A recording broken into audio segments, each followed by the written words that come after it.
Persistent creepy bald man. This happened a couple years ago when I still worked at a grocery store. Sorry if it's a bit long. One night, I was watching over the self-scan lanes when I noticed this middle-aged bald man looking at me. It seemed a bit weird, but I shrugged it off as me being extra paranoid, so I went back to watching self-scan. After a few minutes, I heard the man calling me over to where the flowers are. Since there was no one else to help him, I walked over to see how I could help him. Once I get there, he asked me, "What kind of flowers do you think are nice?" I pointed to the roses and told him that they're the most popular, at which he said, "Which ones do you like the most?" Me being the oblivious person that I am, I answered truthfully and pointed to the tiger lilies, thinking he just wanted a woman's perspective for someone else. He handed me the lilies I just pointed at and said, "These are for you." I told him I appreciate the gesture, but I cannot accept them. Then he starts going on about how beautiful I am, and asked me if he could take me out for coffee the next day. At this point in my life, I had a very difficult time telling people no, even if they creep me out severely. So thankfully, I actually was busy the next day, so I told him that I couldn't. That did not deter him, as he asked me if he could take me out for dinner after I was done work. I told him that I have a boyfriend, and showed him the promise ring that he gave me. He still didn't take the hint when he asked, "That's a pre-engagement ring, right?" I nodded as I told him that we lived together, and that I was very happy with him. At this point, he practically started begging me to go out with him, and that he'd take me wherever I wanted, and after I would never hear from him again. I caved and told him that I'd go to dinner with him. I stupidly told him the actual time I was off of work, so after he leaves the store, I immediately went to the manager and asked her if I could go home early, so I did not have to deal with this creep. She told me that I couldn't leave early, but thankfully, she understood the situation, and when it was time for me to go home, she called me a taxi which she gave money for, and smuggled me out the side of the building, where the taxi was waiting. I got home without any problems, but since I was still creeped out, I told the driver my situation, and he agreed to wait until I got into my apartment building, before he left. As an extra measure, my manager told the greeters at the door to kick the guy out of the store if he tries coming in again. Creepy bald man. Let's not meet again.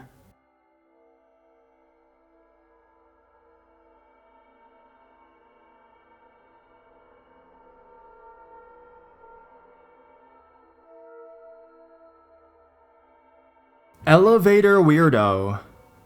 When I was 17 years old, I, normal, regular-looking teenager, was renting a unit in a decent condo building in downtown Toronto while I went to school. Most of the people who lived there were older people who had lived in the building for years, and they all seemed to know each other, so people often chatted in the elevator and lobby.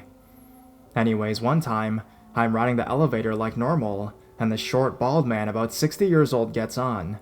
We nod at each other like normal, and I'm pretty much zoning out. Then all of a sudden, this dude just jumps up, snaps around to be facing me, and starts screaming the following things at me. "Are you part of the fucking... maybe FBI? Who the fuck are you?" Shit like that. Basically accusing me of being some sort of nefarious organization that I've never heard of in my whole entire life. Mind you, I'm a 6-foot teenager and he's a tiny old man. I really have no idea what to say to this guy, so I basically told him to fuck off and stop yelling. He ends his rant with, "Learn how to fist fuck yourself." Lovely. We go back to silence.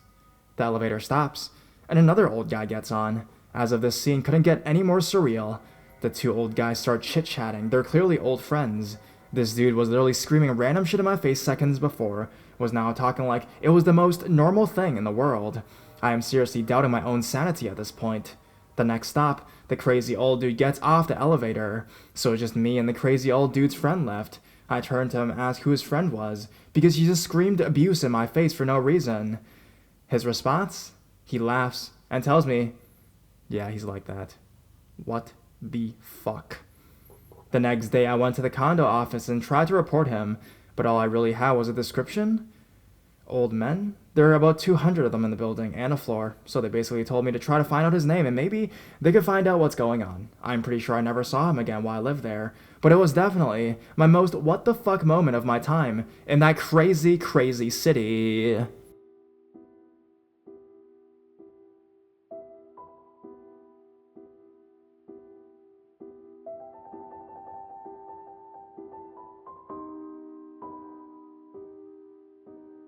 The balloon and the bald head. This past weekend, my husband, and my 7-year-old son went grocery shopping. We live in a medium-sized southern city. The store's name rhymes with ogre. So, my son always likes to get a free balloon from the floral department. They give kids balloons with the store's name on it. He just loves it. He's happily bouncing down the aisle with his balloon and us right behind him. Suddenly, an older man, 50-ish or so, with an employee shirt sans name tag, came up to him, starts talking to him about his balloon. Then he asked my son if he wanted to go with him to get some stickers. Now, a 7-year-old boy is all about the stickers, so of course he said yes. The man said, "You can come with me yourself, or your mom and dad can come too." I was all, "I'm coming with him." My husband was lagging behind, so my son and I go down the aisle, following this man. He stops, turns around, and starts rubbing the top of the balloon. He asked my son, "See my bald head? It feels just like the top of this balloon. Do you want to rub my head?" "No," my son says, looking at me. I'm in shock. "Come on, rub my head." "No." He asked 2 more times. I said, "He doesn't want to do it." Meanwhile, my husband had caught up to us, and we looked at each other like, what the fuck? Says it turns out this guy works at the meat department. We shop at the store all the time, and I've never seen him there. He goes in the bag and gets a couple stickers they put on meat packages. Then he starts pulling the sleeve of my son's shirt up. "Do you want it up there, like my tattoos?" "No, on my hand." Even my innocent child was beginning to get a bad vibe. I took the stickers from the guy, said, "Thanks," and hurried off. The store was jam-packed. Sales tax-free weekend in my state. Otherwise, I would have gone to management, to be honest. I still probably will the next time I'm there. So, creepy Baldy, we'd better not meet again.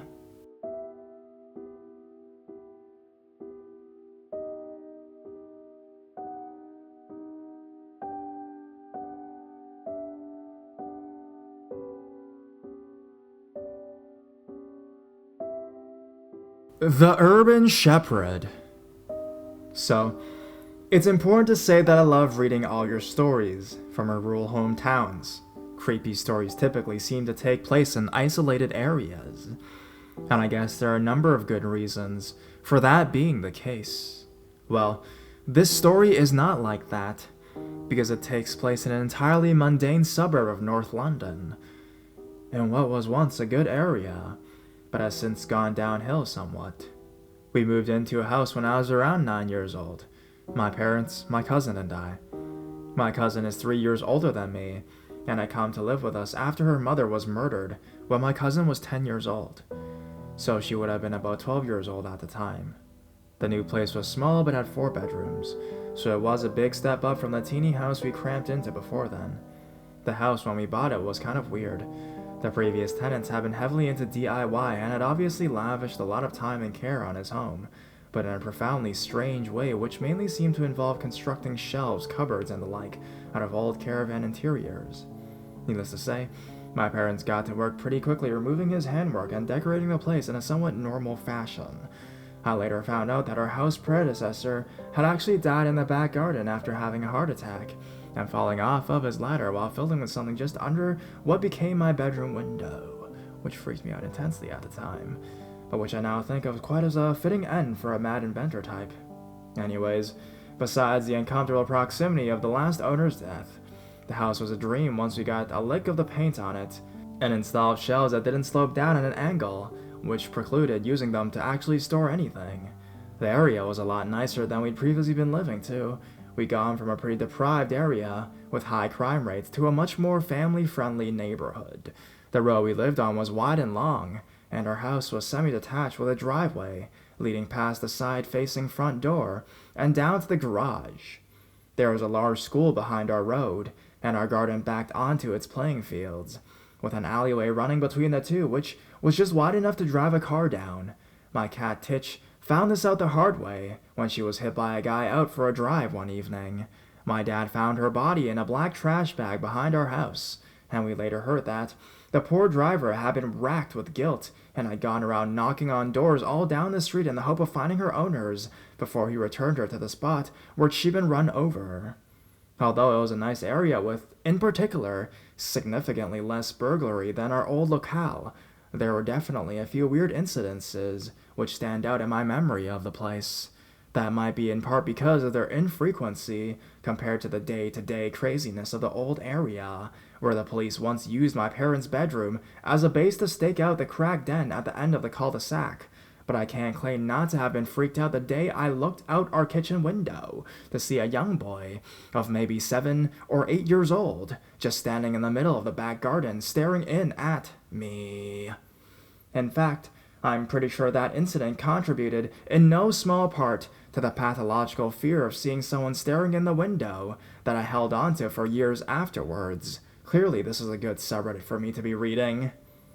There was also an incident where someone set fire to our garage door while we had a couple of family friends over. There was no obvious motivation for it, and luckily we noticed it quickly enough to hastily form a line of people with buckets and get it extinguished. So we figured it'd just be kids or even someone throwing a cigarette end without due care. Anyways, the fire brigade turned up and confirmed that it was no longer a danger, and we all went inside to cool down. The more sinister part happened a couple hours later, when my dad went out to check that the door was still secure after the fire damage, and found our neighbor looting our garage. He even had brought a wheelbarrow. Now, this guy was pretty weird. There had been an incident a few weeks before Titch died, where she had mysteriously gone missing for a couple of days, which was unlike her. My dad was walking down the alley, popping his head over fences to see if she'd gone to someone else's garden and just got stuck. When he got to this guy's fence, he looked over, only to see Titch sitting behind his French doors, behind the glass, staring balefully out. He went and knocked on the guy's door, and he handed over our cat, claiming he thought that she was a stray. Given that she was a big, healthy Norwegian forest cat, this seemed pretty strange, to be honest. Odd as that guy was, though, he had nothing on the guy across the road, the guy who this story is really about. Whenever I tell someone this story, I have to emphasize that I know it sounds like something I must have dreamed, or the result of a child's overactive imagination, and I used to wonder if that was the case myself. But I have since verified it with my parents that it actually happened. I would almost prefer to have believed it was a false memory.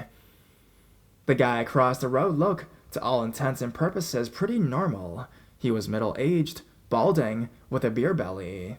He did wear what I would refer to as now pedo glasses, and he seemed to make a concentrated effort to avoid making eye contact if you passed him in the streets.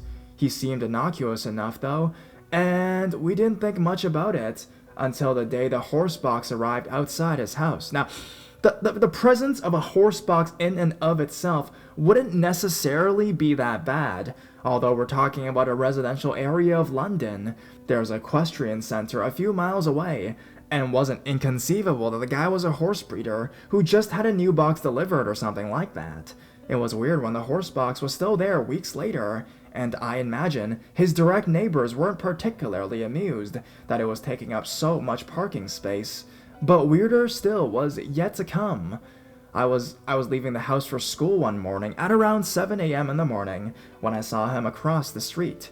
He was walking away from the horse box, but he wasn't alone. Walking either side of him on thick red leashes were a sheep and a ram. Now, I can't stress enough that I am aware how much it sounds like I am making this up, but I promise I am not.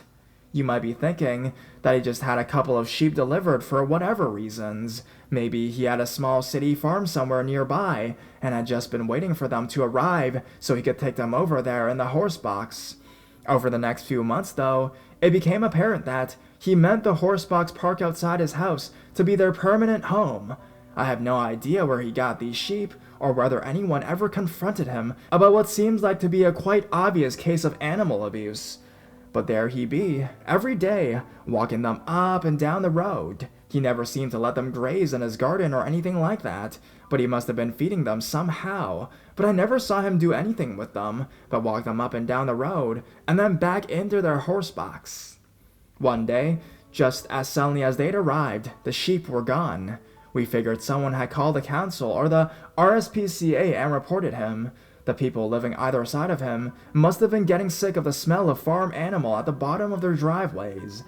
As it had been about 6 months by this time, it was also winter time, getting to be pretty cold and wet. And though sheep live happily in fields, I can imagine people feeling sorry for them stuck in that damp trailer. Strange as it seems now, I really didn't think about the sheep much after that. They had been there, a welcome novelty for me living at a safe distance, across the road away from the sheep smells, and then they weren't. Winter eventually gave way to spring, spring turned into summer, and school was dismissed for 6 weeks of unbridled freedom. My mom worked in education, so her best friend's son, Ben, spent the days with us during the summer break. He was a year younger than me, and we got on like a house on fire, though we bickered constantly, having been raised almost as close as siblings. We spent the summers tearing around on skateboards, playing the demo disc that came free with PlayStation magazines, and tormenting each other mercilessly.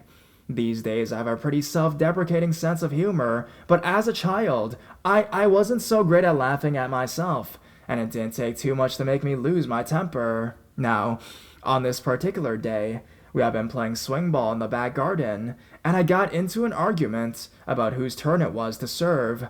I was holding the ball by the string when Ben wrenched it away from me, giving me a pretty savage rope burn across my palm. I flipped out and launched a swing ball bat at his head as hard as I could. Once my mom had determined that there was no real damage, iced his forehead, and made me run my hand under the cold tap for a little while. He was allowed back outside, while I was left to simmer down in the kitchen and think about what I had done. Once I'd expressed sufficient guilt, I really did feel terrible, to be honest. This was unusual, as we generally kept it locked following the creepy little boy incident and the exposure of our neighbor's kleptomaniac tendencies, but it wasn't an isolated incident. On days when Ben and I were bored of the garden, we'd often venture out into the alley to explore, so I figured he was out there. I found him, not 10 meters from the gate, looking in puzzlement at some sort of fuzzy stuff that was stuck in the hedges. It wasn't unheard of for people to dump stuff in the alleyway, so I figured it had just leaked out of an abandoned mattress or something which had since been removed by the council. Ben was glad to see me, however, because he'd noticed a big clump of this stuff sticking out from under a large wooden board, the width of the alleyway, and maybe a meter long, which we hadn't seen the last time we'd ventured out there. It transpired that he wanted my help to lift the board, which was pretty unwieldy. So we lifted the board, and found an entire sheep's skeleton, minus the skull, completely stripped of flesh, but covered in about a sheep's worth of wool. It was far too clean to have decomposed there, and there had been no sign of it a week or so previously. That guy was definitely my weirdest neighbor.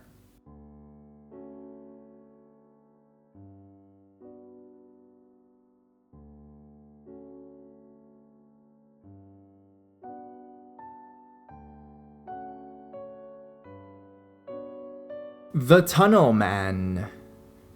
It was a year ago, the first semester of my university career, when I had my encounter.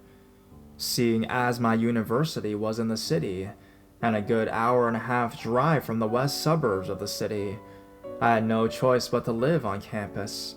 Not that I minded it. My roommate was nice, albeit a ghost roommate, as he was gone for long periods of time. Consequently, I'd spent a majority of my time in my friend's room, up on the second floor of the dorm. He and I, as of this year, are roommates now, with another close friend. Being as I was a resident student, my tuition was significantly higher than commuters. As a result, I applied for an on-campus job to get some income for books or for my own personal spending. I applied and got a weekend job as a recycle tech, a glorified name for someone in the school's housekeeping and facilities workforce. I was instructed to throw away the garbage of the dorms and occasionally the bathrooms. Those were a horror story in of themselves. Who could live like that? Let's just say I lost a lot of respect for my fellow students and pitied their families. For the most part, however, it was fine, since I usually finished my rounds in the first 2 hours of my shift, out of a total of 5 on either given weekend day, so I could relax in my room still on the clock. On occasion, My coworkers, all adults working either part-time or full-time, and I would have to do setups in the conference rooms and that sort of meetings and events. Many times, those setups required us to take the main elevator to the basement beneath the main building. The basement was only accessible either by the stairs or the elevator. However, both needed a key to open the doors at the bottom of the stairs or for the elevator to bring us down. The basement was not exactly how I envisioned it to be. When I first went down there around the second week of school, it was not one large room like a house basement with boxes and other school-related equipment. When you exited the elevator, which was an old bellhop-like device, you entered a long hallway, which stretched left to the right for a good 200 feet to the left and 500 to the right. The hall was the only brightly lit part of this place. It was totally not what I expected, not just in its size, but the sound as well. It was not silent, as I thought at first. When I entered the basement, was how loud it was. We had to shout in order to hear each other. The basement has a number of generators that made roaring sounds, and the sounds of heating systems and elevator rooms made the room deafening. It was as loud as the fire alarms going off. The building was constructed many decades ago, so the furnishings of the lighting and decor were reminiscent of the 1960s. Pale yellow tires for the floors, a pale brown for the brick walls. It was old, very old. Along the halls were a series of 12 or 14 garage-sized doorways that opened up to the storage rooms the size of full-size tennis courts. Not the individual ones, but the whole enclosed fenced ones, in which several games could go on at once. They were used to store unused furniture, cabinets, maintenance equipment, and the usual things you'd expect for a storage facility of a university. Unlike the hallway that they opened up into, the rooms themselves were exceptionally dark. What I mean by this is, imagine you were in a house garage at nighttime. You might have a single bulb in the ceiling for light. Now imagine that light being a very old incandescent with barely the lighting power of a match. That was the strength of the lighting in these rooms. There were islands of these tiny orange glows scattered in the room, barely lighting the objects around them. For some of the regularly used rooms, there would be a light switch that would light the room entirely in bright fluorescent light, like a normal room, albeit for one room in particular, with a large workbench in the center. I remarked to a coworker that it reminded me of an evil doctor's lair, in which he laughed and, honestly, agreed. Other rooms were not so lucky to have a working light switch, and were left to the darkness. Most of the basketball court-sized rooms towards the end of the right side of the hall, looking out from inside the elevator, were deserted rooms. Many were locked and could not be entered. One in particular was always chained shut, except for 2 times during my time. The first time was when we had a setup and need to get a special velvet chair from the room. It was nicknamed the Cage, due to a caged-in area near the entrance in the near left corner of the room.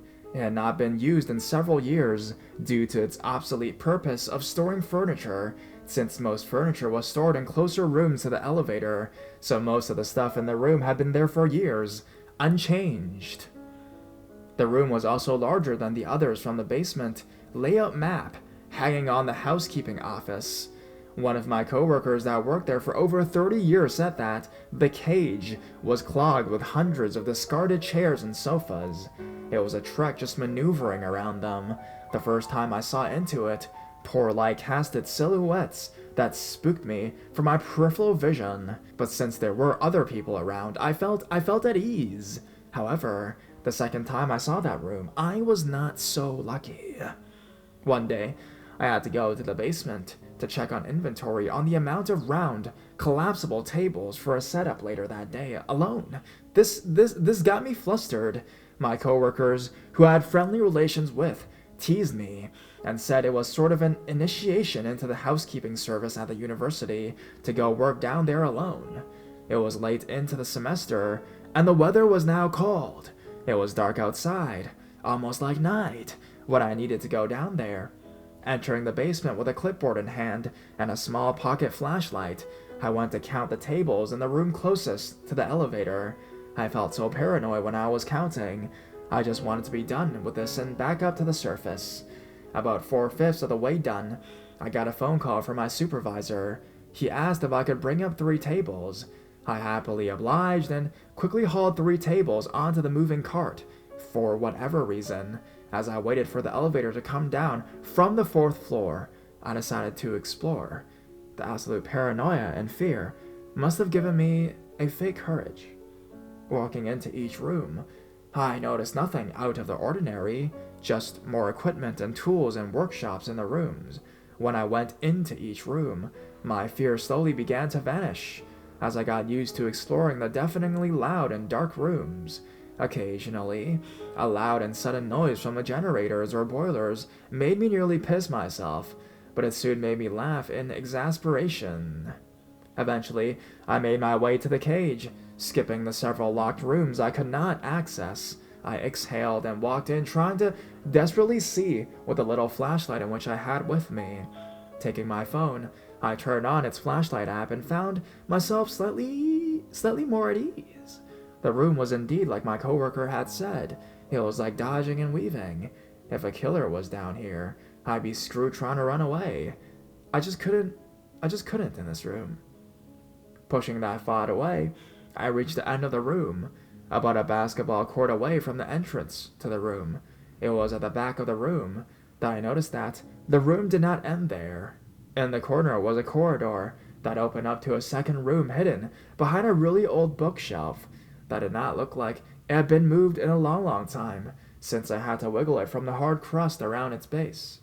I was wary of this, and being as paranoid as I was, grabbed a metal pipe that was leaning on the side of the wall. Entering the second room cautiously, my heart began beating even faster than it already was, and a cold shiver ran up and down my spine. The concrete room was completely empty, just bare, save for a soft light of an incandescent bulb lighting the room in dull yellow light. In the second room, there was an open hole in the wall raised up a good 3 feet in a square shape, 5 by 5 feet. It must have been a maintenance tunnel going underneath the school, since I could see from a distance into the dark tunnel, the heating vents going on and disappearing. I was expecting something like that. All the colleges had them, but why was this in a separate room in the back of another? On the walls around the tunnel entrance, there were also doors, heavy industrial gray doors like in a warehouse in the room. I rationalized them being maintenance closets or maybe storage lockers. My family's apartment had storage closets in the basement of the apartment complex. They were all locked with massive padlocks on them. I jerked around to see if anyone was behind me. Thank goodness there wasn't, or else I would have shit all over the floor.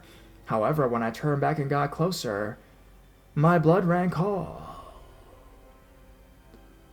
What made these doors more disturbing to me, at least, was the edges of them. They were welded shut, but not from the outside. I knew how welding looking like. The melted metal did not bulge outwards. The doors were welded from inside. This greatly disturbed me, since it meant that there was something of substance behind them. Why would someone weld them shut, and why from the inside? I was shaking like a tree in the wind as I stepped back from these mysterious doors. When I walked back, I saw something move in my peripheral vision, at least I thought. Again, my paranoia might very well have been trolling me. I jumped and tensed in the greatest fear I have ever experienced. It had come from the maintenance tunnel. As scared as I was, my curiosity got the better of me. I walked to and stood in front of the entrance to the tunnel. The tunnel went up to my chest. I flashed my light into the tunnel to the side, sweeping from left to right. The bottom of the tunnel was sand or loose gravel. I could see the bottom of the floor above, and it was pitch black. My cell phone's flashlight only pierced maybe 10 or 15 feet. Beyond that was complete darkness. From what I could tell, the tunnel went on for a long while. I was half expecting someone to jump out at me, but nothing did. Instead, I saw him, turning my flashlight to directly in front of me, directly into the tunnel from the entrance. My breath was caught in my throat and I felt nauseous. There was a green and white lawn chair facing away from me, just out of reach of my light. It disturbed me, but it didn't scare me. What did was who was sitting in it.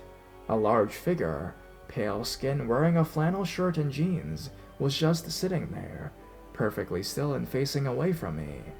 I heard no breathing, no sign of movement. I was not even sure if it was human. It was almost like a mannequin, since it has such a tenseness to it. Its head was out of sight, but from the light, I could vaguely see an outline of a bald and malformed pinhead. Not overtly deformed, but unsettling nonetheless. I looked at it only maybe 3 or 4 seconds before I backed up slowly, shivers flowing down my spine. It didn't speak, not even seeming to acknowledge my presence at all. I was on the verge of shedding tears and chanted Hails Mary in my head despite being a non-believer. Reaching the corridor, I quickly made a power walk out of the cage and to the elevator. I kept looking back, expecting whoever it was to be bolting down the hall after me, but there was no one. I quickly entered the elevator with the tables and ascended to the first floor. I said nothing, didn't even breathe, until I reached the boardroom, where my coworkers awaited me. I quickly lost my resolve and broke down, telling them of the whole thing, the room, the doors, the man in the chair, everything. 2 of my coworkers went down to the basement to investigate, while the others comforted me. When they came back up, they told me the tunnel I saw the man in was empty. There was no chair or man and nothing in the room or the place. Either he had gone deeper into the tunnels, or somehow went into the elevator and escaped after me when I was talking to them.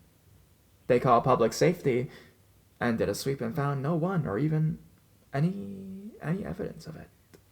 After that, I refused to go down in the basement alone, and even when I am with others, I still have anxiety and a feeling of being watched, and that not knowing made me horrified. Why was someone sitting in the dark in the maintenance tunnel in the basement of the university? It didn't make any damn sense. To this day, I still work for housekeeping, but I haven't seen the man in the tunnel since that late autumn day last year. So, to the man in the tunnel, who or whatever you are, let's not meet.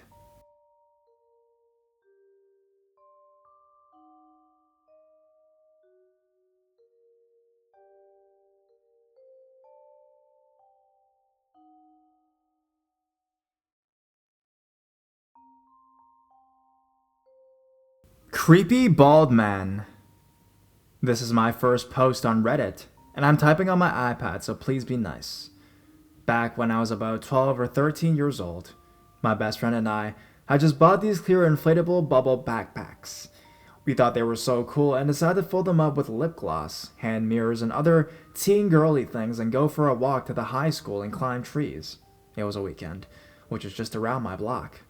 We were minding our own business when at the last house before the road that crosses to the school, there's a woman lying on a towel sunbaking on the front lawn, and a bald man fixing a car or something.